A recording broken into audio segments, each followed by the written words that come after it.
लाठीचार्ज गरेको छ। ल हेर्नुहोस् यसरी भित्रबाट लुटपाट गरेर बाहिर निस्कँदै गरेकाहरूलाई भाटबटिनको सेक्युरिटी गार्डले लाठीले हानेको छ। बाहिरबाट ढुङ्गामुढा भित्र धेरै मानिस घुसेको अनुमान गर्न सकिन्छ।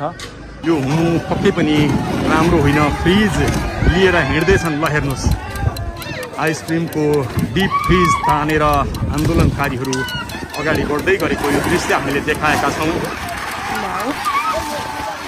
हामीले फ्रिजभित्र भएको आइसक्रिम खोसाखोस भइराखेको अवस्था छ। निकै नै आतंकित अवस्था छ। मान्छे धेरै घाइते छन्। भित्र छिरेकाहरू यसरी सामान बोकेर हातमा सामान बोकेर बाहिरिँदै गरेको दृश्य हामीले देखाइरहेका छौँ। क्रेटका क्रेट फलफुल बाहिर निकालेर आन्दोलनकारीहरू फलफुल खाँदैछन्। यसले पक्कै पनि बङ्गलादेशको छलको दिएको छ, विदेशको छलको दिएको छ। स्वागतका लागि राखिएको यो घडा हेर्नुहोस् मेन सडकमा फालिएको छ। फलफुलका क्रेटहरू बाक्साहरू यसरी फालिएको छ र प्रहरी आइपुगेको छैन। शोकेसहरू यसरी तोडफोड भइराखेको अवस्था छ। यो कोटेश्वरको हाटबटिन हो।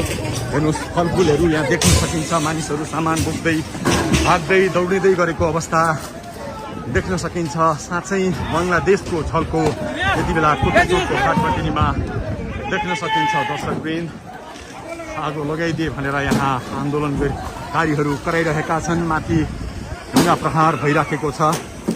यो कोटेश्वरको हाटबटिनीको दृश्य हो। दर्शकवृन्द सोच्दै नसोचेको अप्रिय अवस्था। प्रहरी अहिलेसम्म भाटबटिनीमा आइपुग्न सकेको छैन। पार्किङमा राखिएको गाडी यस्तो अवस्था छ। फलफुल यत्रतत्र सर्वत्र देख्न सकिन्छ।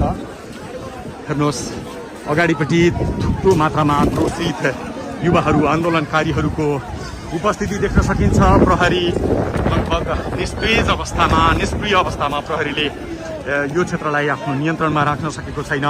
प्रहरीले नियन्त्रण गुमाएको अवस्थामा स्याउ सुन्तलाले हाटबटिनीमाथि आक्रमण भइराखेको छ।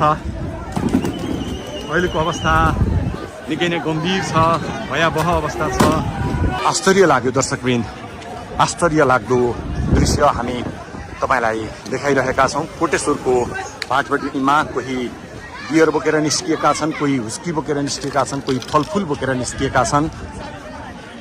अकल्पनीय दृश्य हामी देखिरहेका छौँ।